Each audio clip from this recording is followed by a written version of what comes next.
He said it the way a man states the weather, flat, without apology. The moment Constance Byrne stepped off the supply wagon and stood in the November mud of the Holden yard. The boy needs a firm hand, and the accounts need someone who can read them properly. That's the arrangement. He didn't offer his hand. He didn't quite look at her. You'll find the house unlocked. She looked at him for a moment.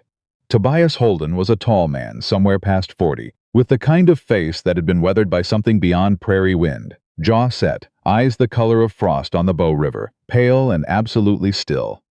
"Where's the boy?" she said. He tilted his head toward the barn. "I'll find him," she said, and picked up her own trunk. Behind her, she heard Gideon, the ranch hand who'd driven the wagon in from Millbridge, clear his throat in a way that sounded like an apology on somebody else's behalf. Constance had left Halifax in October. She had spent 11 days on trains, watching the Maritimes give way to the flat shock of the prairies, the sky growing until it was bigger than anything she had grown up believing the sky could be. She had eaten cold biscuits and drunk tea from a tin and spoken to almost no one. She had read the letter so many times the paper had gone soft at the creases. "Miss Byrne, I require a capable woman for the Holden Ranch outside Millbridge, Northwest Territories. The work is not easy, and I will not pretend otherwise. I have a boy of 7 in my care and accounts that need attention. I am not a man given to pleasantries. If plain work and plain dealing suits you, write back." It was signed Tobias Holden, and it had no warmth in it whatsoever, and Constance had written back within the hour. She was 28 years old. She had spent 5 years teaching in Halifax until the school board dismissed her for submitting a formal complaint about the superintendent's misuse of public funds. A complaint that was entirely accurate and entirely unwelcome. She had no family left to speak of, a small room in a boarding house, and a reputation in Halifax that made finding another teaching post somewhere between difficult and impossible. She had looked at Tobias Holden's letter and seen a door in a room that had been running out of them. She found Oliver in the barn, sitting in the straw beside a gray horse, talking to it in the low, serious voice of a child who has learned that animals are better conversationalists than most adults. He was small for 7, with dark eyes, and the kind of watchful face that came from paying close attention to things that worried him. "You're the new woman," he said, not accusingly, just noting a fact. "Constance Byrne," she said. "You can call me Constance." He considered this. "Uncle Tobias says I have to call ladies Miss." "Then Miss Byrne," she said, and sat down in the straw beside him without ceremony, which he clearly didn't expect. "What's the horse's name?" "General," he said, and for just a moment, something flickered across his face, a private grief she recognized without being able to name it yet. "That's a good name for a horse," she said. She did not ask why. The house was larger than she'd imagined and emptier than she could have prepared for. Not empty of furniture. There were chairs and a cast-iron stove and a table big enough for 6, and shelves with tins of provisions stacked in rows. But empty the way a place goes empty when the person who made it a home stops believing that home is something worth making.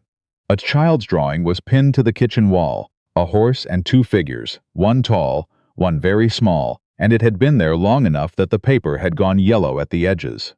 On the highest shelf of the pantry, folded with a care that was itself a kind of grief, was a woman's apron, white with small blue flowers, untouched for what looked like years. Constance put on her own apron, lit the stove, and made supper. Tobias came in at 6:30. He stopped when he saw the table laid, properly, not elaborately, just squarely, the way her mother had always insisted, and something crossed his face briefly. She nearly missed it. Then he sat down and ate without comment. Oliver ate beside her, stealing glances she pretended not to notice.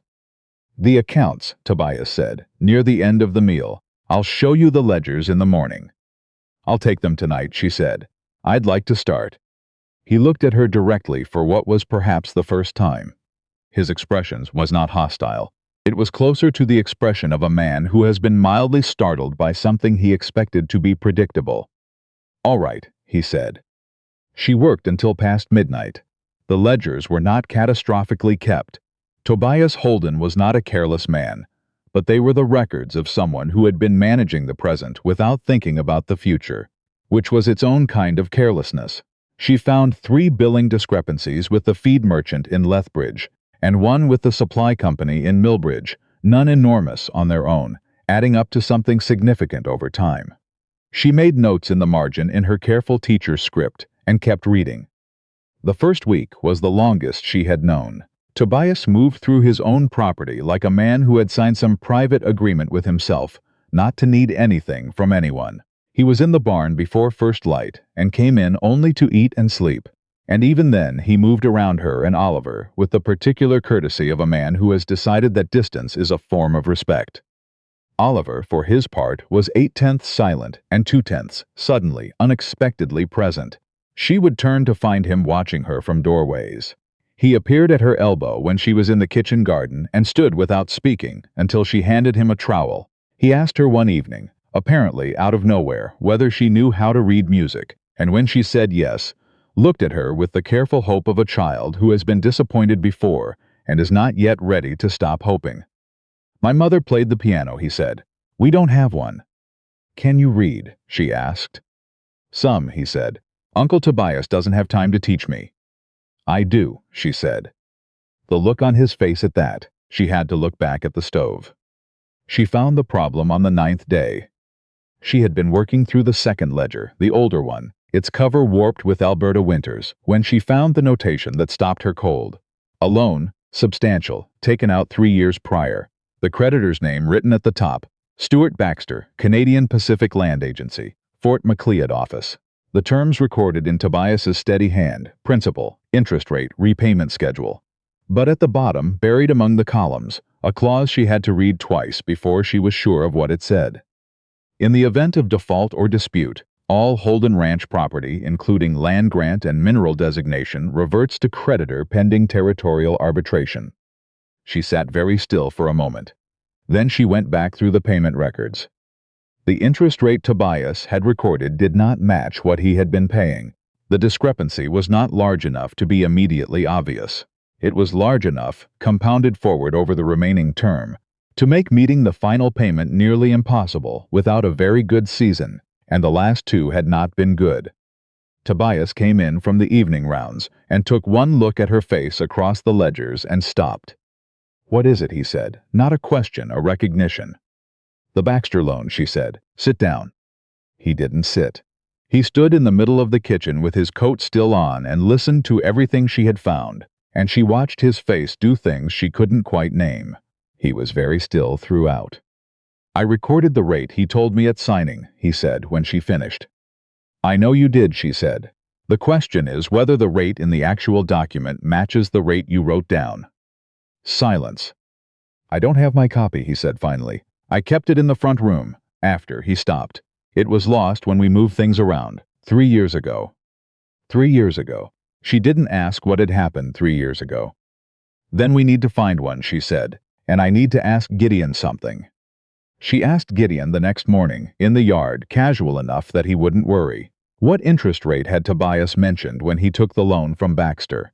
Gideon squinted at the sky, remembering. Gave her a number. It didn't match what Baxter had been collecting. She told Tobias that evening, and this time he sat down. He sat very still for a full minute after she finished.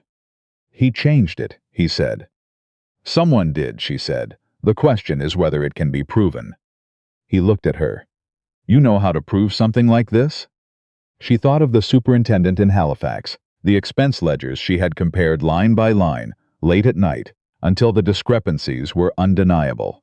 "I know what institutional fraud looks like in a ledger," she said, "and I know how to find evidence that survives a formal challenge.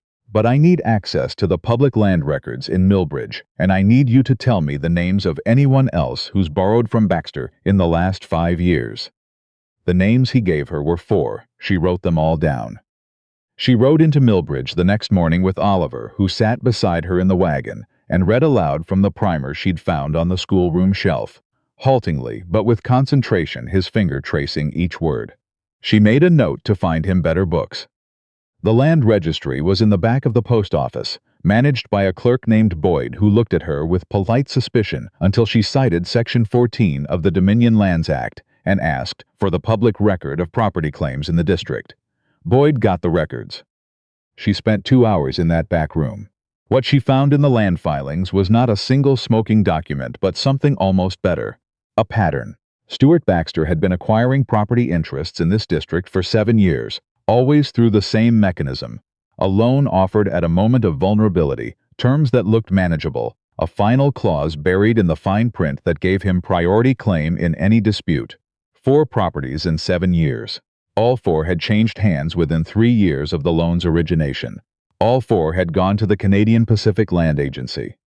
Tobias Holden was the 5th. She was copying the last of the relevant filings when she heard voices in the hallway. She recognized Baxter's voice before she saw him. That particular combination of smooth confidence and implied authority, the voice of a man accustomed to rooms arranging themselves around his presence.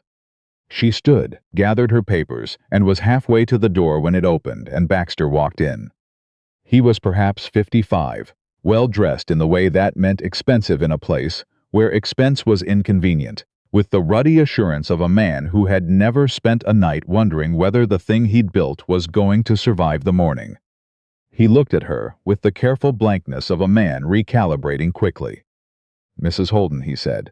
The title was deliberate. She registered it, filed it away. "Miss Byrne," she said pleasantly. "I'm not yet Mrs. Holden, Mr. Baxter." "No," he said. "I don't suppose you are." He let his eyes move over the papers she was holding with the particular look of a man who wants you to know he has noticed. "The land registry isn't really the place for a woman new to the territory." "The Dominion Lands Act disagrees," she said. "Good afternoon." She walked past him. His hand closed briefly on her arm. She stopped, looked at his hand, looked at his face. "You're in over your head," he said quietly. "Whatever Tobias has told you, the situation with the loan is a private matter of contract. A woman from Halifax isn't going to understand the particular arrangements that get made out here." "I understand contracts," she said. "I understand numbers, and I understand the particular arrangement you've made with 4 other families in this district who no longer own their land." She looked at his hand on her arm. "Please let go." He released her, slowly. She walked out into the Millbridge afternoon and made herself walk steadily all the way to the wagon. Oliver was waiting in the seat with the primer open on his lap, his lips moving silently over a difficult word. She climbed up beside him, sat for a moment with the reins loose in her hands, letting herself feel the cold of it, the way Baxter had looked at those papers, the weight of the calculation behind it, before she clicked the horse forward and turned them toward home. "Did you find what you needed?" Oliver asked without looking up from the page. "I think so," she said. She told Tobias that evening. All of it, including the hand on her arm. She told it plainly, watching his face. When she finished, the silence in the kitchen had an edge to it she hadn't heard before. "He put his hand on you," Tobias said. "He let go when I asked," she said. "That's what matters right now. What matters is this." She spread the copied filings across the table. 4 families, 7 years, the same mechanism every time. "This is not opportunistic, Tobias. He built it deliberately." He looked at the filings for a long time. "The MacPhail brothers on the North Road," he said slowly. "They lost their land too. They told me it was debt. I didn't question it." His jaw tightened. "I didn't ask." "You had other things to carry," she said quietly. He looked at her then, that direct winter-colored look she had been learning to read. "What do we need?" he said. "A territorial solicitor who handles Dominion land cases. And sworn testimony from any of the families Baxter has done this to who are still in the district." "Hugh MacPhail is still here," he said. "He works the mill now. He's been bitter about it for 4 years and has nowhere useful to put it." He paused. "But if I file a formal complaint, Baxter calls me in default before any judge can act. The clause gives him first claim." "We need to be ready before we're visible," she said. "We file everything together, the formal complaint, the documented pattern, the testimony, so the court sees the whole picture at once. Not just your ranch. All of it." She held his gaze. "Can you talk to Hugh MacPhail? He needs to hear this from you." He was quiet. She watched something move through him. Not reluctance, not fear, but the particular weight of a man who has been keeping himself apart from his own community for years and understands he is being asked to step back into it. "Yes," he said. "Tonight," she said. He put on his coat and went. While he was gone, she sat at the kitchen table with Oliver, who had fallen asleep with his primer open on his arm. She did not move him. She sat in the lamplight and listened to the ranch settle around her and thought about the apron on the high shelf and the drawing on the wall, and the way Tobias had said his wife's name once, just once, the night she'd cleaned the wire cut on his palm. Elspeth. Said it the way you say something you have been carrying in a locked room for so long that saying it aloud is both relief and fresh wound at once. She had not pressed him. She had bandaged his hand and waited, and after a long silence he had told her. Elspeth and the baby girl, unnamed, she hadn't lived long enough for a name. Gone in the same week 4 years ago, a fever that had moved through the district before anyone understood what it was. He had gone to Edmonton 3 months later to bring back his brother's son, Oliver, newly orphaned by a railway accident, and the two of them had been managing each other's grief ever since, neither one equipped to help the other, and both of them trying anyway. He tells me she liked horses, Oliver had said once, out of nowhere in the garden. Aunt Elspeth, he says she could gentle any horse in an hour. It sounds like she was someone worth missing, Constance had said, and Oliver had nodded once, with an expression too old for 7. Hugh MacPhail arrived 2 days later, compact and carrying 4 years of suppressed outrage that had never had anywhere proper to go. He sat at the kitchen table and talked for an hour without much prompting, and what he described matched Tobias's account almost exactly. The same loan terms, the same pattern, the same baffling discrepancy in the final calculations. I always thought I'd read it wrong, Hugh said. He shook his head. I'm not a stupid man. No, Constance said. You trusted a contract that had been altered. Those are very different things. He looked at her for a moment with the expression she had come to recognize, the look of a man revising an assumption in real time, surprised to find the competence where he hadn't expected it. Tobias says you found all this in the public registry. The records are there for anyone who knows what they're looking for, she said. He put down his coffee. Tell me what you need. The territorial solicitor, a man named Birch, practicing out of Fort Macleod, who received Tobias's letter with something close to restrained professional excitement, arrived within the week. He shook Constance's hand first, looked at the documentation she had assembled, and said, in a tone that was equal parts impressed and slightly indignant, "This is the most thorough preliminary case file I have received from anyone who is not a solicitor." He set it down. Right. Let's begin. The formal complaint was filed on a Wednesday. By Thursday evening, Baxter had received his copy. On Friday morning, a letter arrived addressed to Constance. She read it at the desk steadily. Baxter was calling the loan, full acceleration, claiming Tobias in default on the adjusted rate, demanding settlement within 30 days. She read it twice. Then she put it down and looked at Oliver's drawing on the wall, the horse, the tall figure, the small one, and thought for a moment about a superintendent in Halifax who had also been certain right up until he wasn't. She picked up her pen and wrote 3 things. A letter to Birch detailing the acceleration and asking for an emergency injunction filed immediately. A letter to Hugh MacPhail asking him to be reachable by courier for the next 4 days. And a short note for Tobias, who was on the north pasture. Baxter moved. Come home when you get this. He came in at a run, his horse still blowing in the yard. She showed him the letter. He read it without speaking. Birch needs to file tonight, she said. Emergency injunction, territorial court, on the grounds of documented pattern fraud. If he can get that before a judge, before Baxter can have an arbitrator validate the default claim, we stop him. Can he do it tonight? I've already written to him. She spread the MacPhail loan records beside her own documentation, and there's something else. When I compared the handwriting on the interest rate figure in your ledger against the rest of the document Baxter sent with this letter, the penmanship shifts. It's subtle, but a document examiner would see it. Tobias stared at the papers. I've asked Birch to include a formal document examination request in the injunction petition, she said. He looked at her. In the lamplight, with the papers between them and Oliver's bootsteps audible overhead where the boy was doing his evening reading, Tobias Holden looked at Constance with an expression she did not immediately know how to read. Something that had more than one thing in it at once. Something that had been working its way toward the surface for weeks. Constance, he said. Send the courier to Birch first, she said. Say the rest after. He held her gaze for one long moment. Then he stood, took the letter she'd already drafted, and went to find Gideon. The injunction was granted on a Monday morning. She heard Gideon's horse in the yard before she saw him, coming fast from the Millbridge Road, and she stood on the porch and watched him pull up holding a folded telegram like it was something breakable. She took it, read it, set it on the kitchen table and pressed both hands flat against it and breathed out slowly. Then she waited for Tobias to come in from the pasture, because she wanted him to hear it from her, and no one else. He came through the door and saw her face and went still.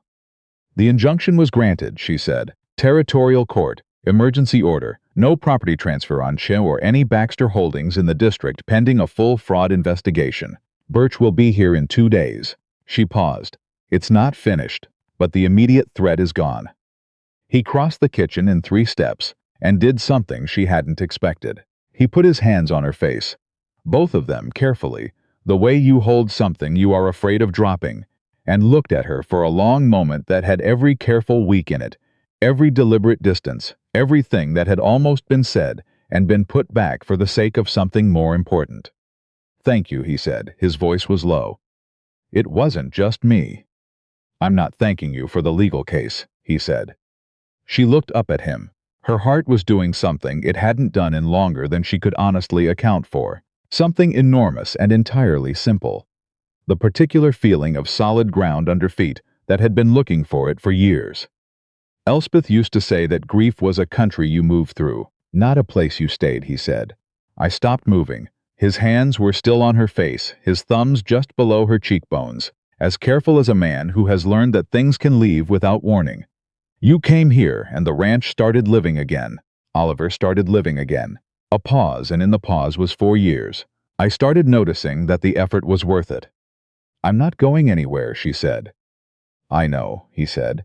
And the way he said it, not with relief but with the simple certainty of a man who has checked and confirmed and now just knows, was the most intimate thing she had heard in years. He kissed her. It was not a dramatic thing. It was quiet and deliberate, the kiss of a man who means what he is doing and understands what it costs. She reached up and covered his hands with hers, and the kitchen held them both in the particular silence of a place where something important has been decided. When he pulled back, he kept his hands where they were. I don't know yet how to do this right, he said. No one does, she said. You just decide to, and then you figure it out as you go. I've been deciding for a while, he said. Oliver figured it out before you did, she said. He made a sound, rough and unpracticed, the laugh of a man who has not used it regularly in years but is remembering how. He dropped his hands from her face but took one of her hands and held it, and she let him.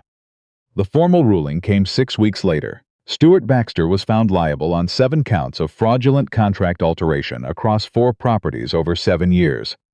The document examiner's testimony had been, as Constance had expected, definitive. Different ink, different instrument, same hand. The MacPhail brothers' land went to restitution review. The other families in the district were notified of grounds to file their own claims.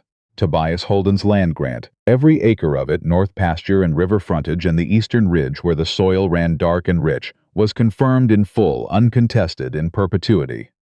Birch shook both their hands when it was done and told Constance, looking at the stack of organized documentation she'd prepared, that he intended to cite her ledger analysis in a paper he planned to write for the Territorial Bar Review. You're welcome to it, she said, on the condition that you spell the name correctly. He looked at her. Which name would that be? She looked at Tobias. Tobias looked at her. It was March when they married. Not elaborate. A small gathering in the Millbridge Church on a Saturday. Hugh MacPhail and his wife in the front pew. Gideon, in a clean shirt at the back, looking as though he might need to sit down at any moment from the weight of his own feelings. Birch up from Fort Macleod. The postmistress, Martha Renwick, who had taken a proprietary interest in the proceedings from the moment she heard the news. Oliver stood beside Tobias and held the ring with both hands, and the gravity of someone entrusted with something that mattered, which he was.